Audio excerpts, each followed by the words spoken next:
anything beyond that, and you're starting to risk the profile being less robust because we're not getting a snapshot in time. My name's Sally Ann. I've been an SpLD assessor for over 25 years. Subscribe to my channel and be the best assessor that you can be. Is it necessary to undertake one assessment in one session?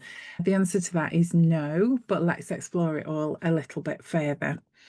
If we are going to undertake it all in one session, which is perfectly viable, depending on the age and what's going on in the assessment session, if we are going to do it in one session, it will never be one continuous test after test, will it? We're going to build in strategic breaks. Now, they don't have to be kind of formalized breaks where we say, okay, we'll take 10 minutes and we'll reconvene. They can be brain breaks, mini breaks, where you do, with a younger child, you might have a little activity or a little bit of a game to play, ask them what they want to do next, a little chat.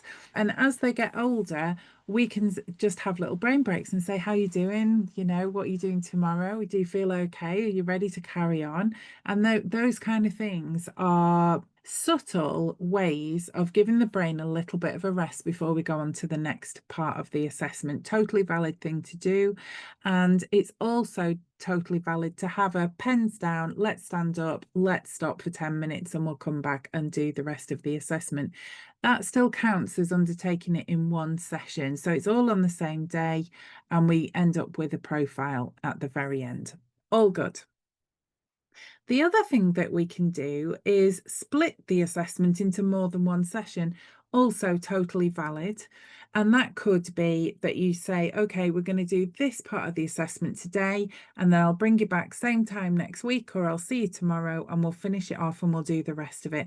That's a valid thing to do too. And sometimes we know that's going to happen in advance because of the age or the difficulties, or you know, there's something, the length of the assessment because of the areas that we're going to cover, it will dictate that it won't be done in one session. That is totally fine. But what we really need to take on board is that we're trying to put together and compile a valid assessment profile.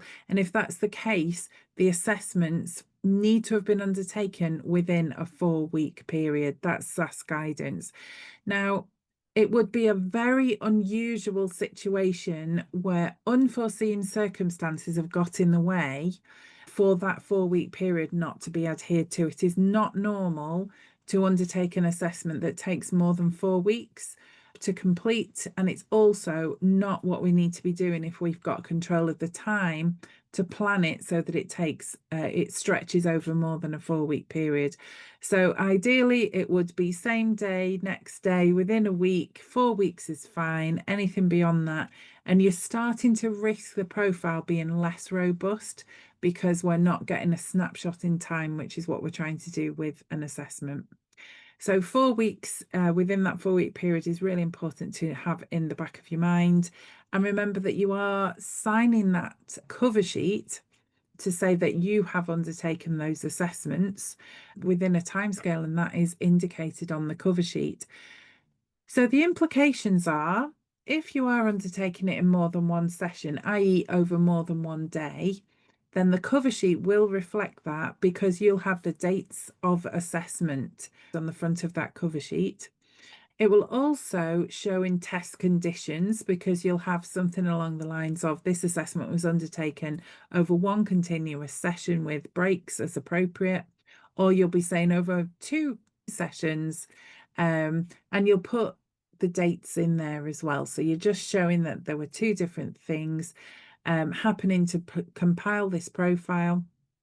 And then you've got a decision somewhere in the assessment report. You need to show that these tests were done on this date and these tests were done on that date. Now, if it's only one session, this doesn't apply because they're obviously all undertaken on that date.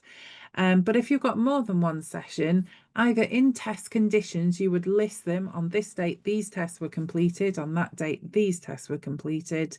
Or in Appendix 2, you would indicate which tests were done in session 1 and which tests were undertaken in session 2. So that's where you might get into using footnotes to just indicate which tests were done on which dates. So that's really important to bear in mind if you're not undertaking them all in one session.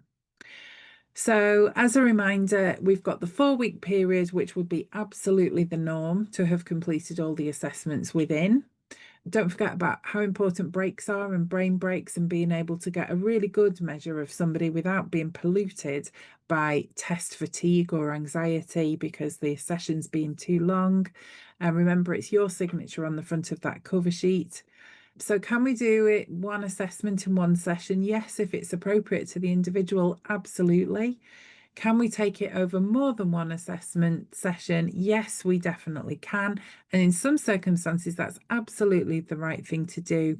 But do just bear in mind this 4-week cutoff point where we will really aim to get everything completed within that 4-week period.